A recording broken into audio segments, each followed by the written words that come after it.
اہل سنت والجماعت کے عقائد کی فہرست میں جو 14 نقطہ پیش کیا جاتا ہے وہ یہ ہے کہ عذاب قبر حق ہے۔ بڑا اصرار بھی ہم نے دیکھا ہم صاحب، اور بڑی اس پہ بحثیں بھی ہوتی ہیں، مناظرے بھی ہوتے ہیں، لوگ اس کی تفصیلات میں اختلاف بھی کرتے ہیں۔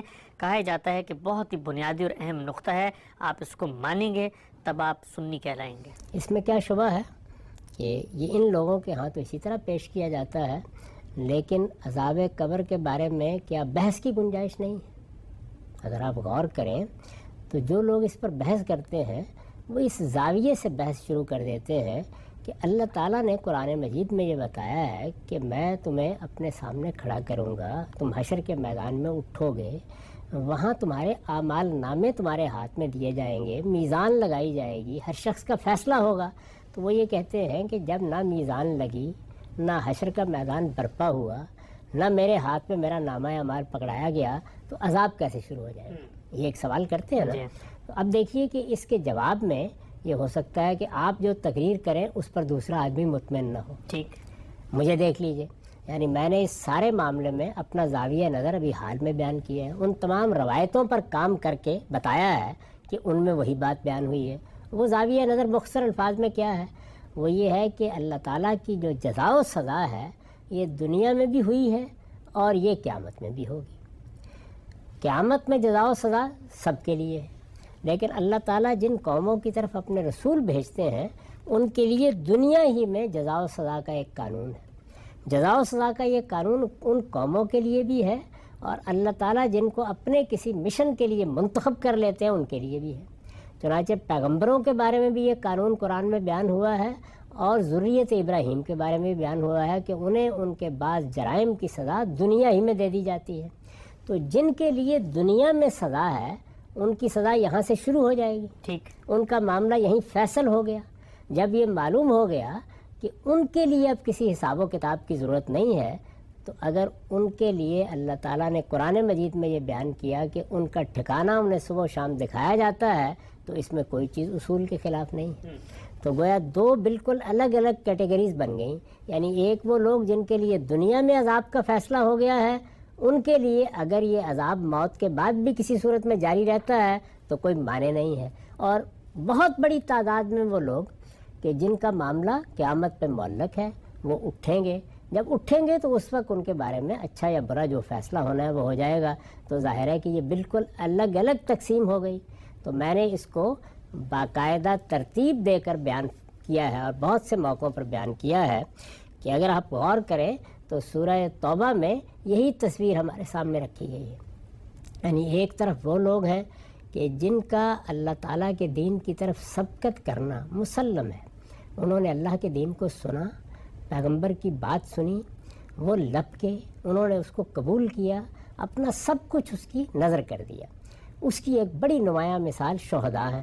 تو اللہ تعالیٰ خود قرآن میں یہ بتاتے ہیں کہ جیسے ہی یہ لوگ اس دنیا سے رخصت ہوتے ہیں تو ان کے لیے قبر میں بھی، قبر سے مراد یعنی برزخ، وہ دنیا جس میں ہم رہتے ہیں اور وہاں سے اٹھائے جائیں گے، تو یہ فرمایا کہ ان کے لیے اللہ کی عنایتیں شروع ہو جاتی ہیں، عند ربہم یرزقون، اور یہ بتا دیا کہ ایک نوعیت کی زندگی انہیں دے دی جاتی ہے۔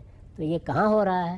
ظاہر ہے کہ وہیں ہو رہا ہے جہاں ابھی قیامت نہیں برپا ہوئی، جی، یعنی دفن کیا گیا ہے، اور اس کے بعد جس جگہ اللہ نے ان کو رکھا ہے وہاں ان کے اوپر عنایتیں شروع ہو جاتی ہیں۔ آل فرعون کے بارے میں خود قرآن نے بتا دیا کہ صبح و شام ان کا ٹھکانہ انہیں دکھایا جاتا ہے۔ تو اس کا مطلب یہ ہوا کہ اس میں تفصیل اور اجمال کا اختلاف ہو سکتا ہے۔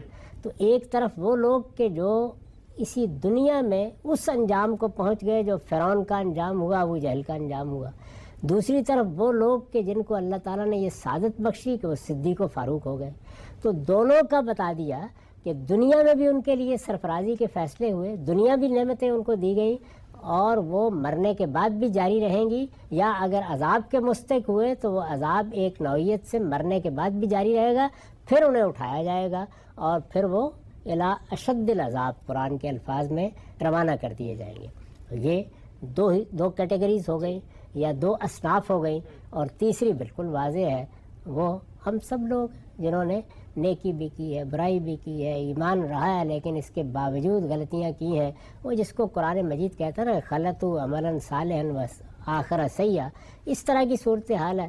ان کے بارے میں وہی اصول درست ہے کہ ان کو یہاں سلا دیا جائے گا، اور جب وہ قیامت میں اٹھیں گے تو ان کا حساب کتاب ہوگا، فیصلہ ہوگا، پھر اس کے بعد ان کے لیے جو کچھ بھی آگے انجام ہونا ہے وہ ان کے سامنے آ جائے گا۔ تو اس طریقے سے اس تفصیل کے ساتھ مثال کے طور پر میں اس چیز کو دیکھتا ہوں۔ بعض لوگ اس کو بالاجمال اسی طرح دیکھتے ہیں کہ سب کے لیے ایک ہی قاعدہ بنا دیتے ہیں۔ تو یہ ساری صورتحال کس چیز پر مبنی ہے؟ یعنی قرآن کے فہم یا بعض روایتوں کے فہم پر۔ اس میں اختلاف اگر ہو جائے تو کوئی قیامت نہیں آتی، اس کو بھی ایک علمی مسئلے کے طور پر ایسے ہی بیان ہونا چاہیے۔ میرا حق ہے کہ میں اپنی بات کو استدلال سے بیان کروں، آپ کا حق ہے کہ آپ استدلال کے ساتھ اس سے اختلاف کریں۔ اس اختلاف پر اور اس اتفاق پر مکالمہ بھی ہو سکتا ہے، اس پر دلائل کا تبادلہ بھی ہو سکتا ہے، لیکن اس کو اس طرح عقائد کی فہرست پہ رکھ دیا جائے گا تو یہ گویا انسانوں کے فہم کی بنیاد پر ایک ایسی چیز کو ایمانیات بنا دینا ہے جو ہمارے حدود سے ماورا ہے۔ ٹھیک، نقطہ آپ نے واضح فرمایا۔ چند چیزیں اطلاقی طور پہ اس موضوع سے متعلق میں آپ سے جاننا چاہتا ہوں۔ یہ بتائیے گا، بعض لوگ یہ کہتے ہیں کہ جی قرآن مجید کے اندر عذاب قبر کا کوئی ذکر نہیں ہے، اس بنیاد پر ہم جو بھی بحث کریں گے وہ تو اب حدیث کو سمجھنے کی بحث ہے، قرآن کی بنیاد پہ کوئی بحث نہیں ہو سکتی۔ جو تینوں کیٹیگریز آپ نے بتائیں، کیا قرآن مجید کی آیات ان تینوں کیٹیگریز کو اسی طریقے سے کوالیفائی کرتی ہیں؟ میں نے کبھی آپ کے سامنے ذکر کیا، یعنی ہر آدمی کو یہ معلوم ہے، ہمارے ہاں یہ آیات بہت وضاحت سے پڑھی جاتی ہیں۔ سورہ بقرہ میں بیان کر دیا ہے کہ وہ لوگ جو اللہ کی راہ میں مارے جاتے ہیں ان کو تم مردہ نہ کہو۔ آل عمران میں بیان کیا ہے، اور یہ بتایا ہے کہ عند ربہم یرزقون، اللہ کے ہاں ان پر عنایتیں ہو رہی ہیں، اور یہ ظاہر ہے کہ اس دنیا سے رخصت ہو جانے کے بعد کا ذکر ہے۔ اسی طرح سورہ مومن میں آل فرعون کے بارے میں بتایا ہے کہ ان کو ان کا ٹھکانہ صبح و شام دکھایا جا رہا ہے، اور جب پھر وہ قیامت میں اٹھائے جائیں گے تو الی اشد العذاب بھیج دیے جائیں گے۔ تو یہ تو بالکل طے ہو گیا، یعنی خود قرآن نے بتا دیا کہ ایک کیٹیگری ان لوگوں کی ہے جن کے لیے اللہ کی عنایتیں فوراً بعد شروع ہو جاتی ہیں، اور اسی طریقے سے وہ لوگ بھی ہیں ان کے مقابل میں جنہوں نے یہاں اللہ کے رسولوں کا انکار کیا، جیسے کہ فرعون کی مثال قرآن میں آ گئی، ان کے لیے مرنے کے فوراً بعد ایک نوعیت کا عذاب شروع ہو جاتا ہے۔ اب رہ گئے باقی لوگ، تو ان کے بارے میں خود قرآن سورہ توبہ یہ بتا رہا ہے کہ وہ بھی توبہ کریں، اللہ کا پیغمبر بھی ان کے لیے توبہ کرے۔ اس کا مطلب ہے معاملہ معلق ہو گیا، جن کا معاملہ معلق ہے وہ سلائے جائیں گے۔ روایتوں میں بھی یہی تفصیل معلوم ہوتی ہے، تمام روایتوں کو جمع کر کے میں نے اس پر کام کر کے بتا دیا ہے کہ اس میں بھی یہ تینوں اصناف بالکل الگ الگ، بالکل نمایاں ہو کے سامنے آ جاتی ہیں۔ تو اس معاملے میں میں نے پھر عرض کیا کہ یہ میرا فہم ہے، کسی کا فہم اس سے مختلف ہو سکتا ہے۔ اگر کسی کا فہم اس سے مختلف ہے اور وہ معاملے کو ایک دوسرے زاویے سے دیکھ رہا ہے تو اس کو دیکھنے کا حق ہے۔ ہم اس کی غلطی، اگر غلطی ہے تو واضح کریں گے، اس سے زیادہ اس معاملے کو نہیں بڑھانا چاہیے۔ جی ہاں سر، نقطہ آپ نے واضح فرمایا۔ صرف ایک شاید لوگوں کی دلچسپی کا سوال، اور روایتوں پہ آپ نے کام کیا، تفصیلی کام وہ دیکھا بھی آ سکتا ہے، عذاب قبر کی روایتیں ہم صاحب نے ان پر کام کیا۔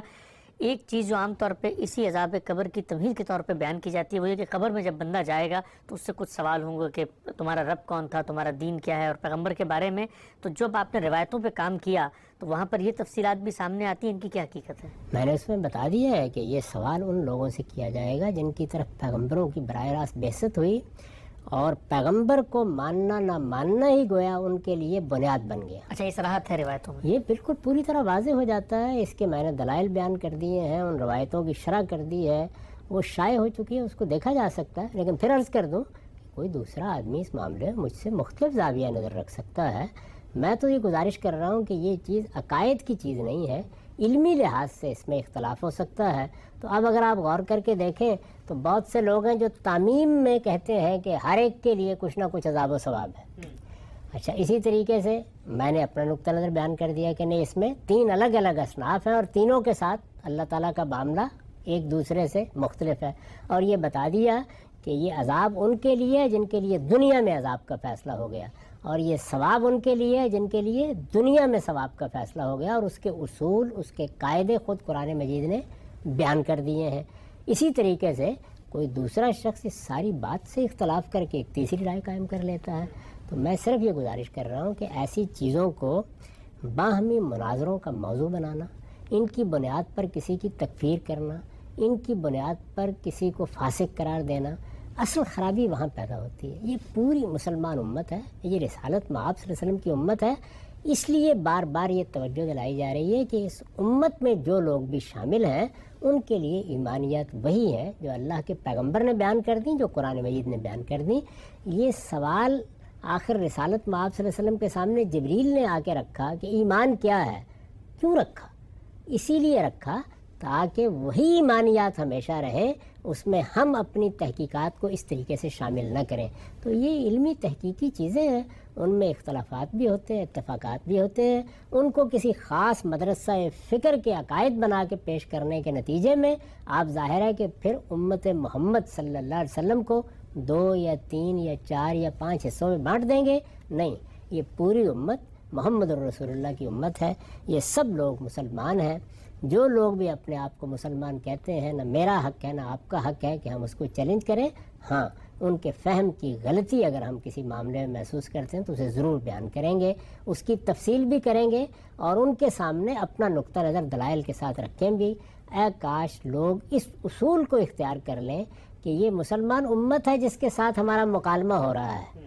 جب مکالمہ ہو رہا ہے تو یہ مان کر مکالمہ ہو رہا ہے کہ خدا کے بندو، تم اللہ کو مانتے ہو، اللہ کے رسول کو مانتے ہو، تم قرآن کو مانتے ہو، آؤ اس معاملے میں اگر تم سے کوئی غلطی ہو رہی ہے تو ہم اس کی وضاحت کر دیتے ہیں۔ اور یہ بات کرنے کا حق ہر طبقہ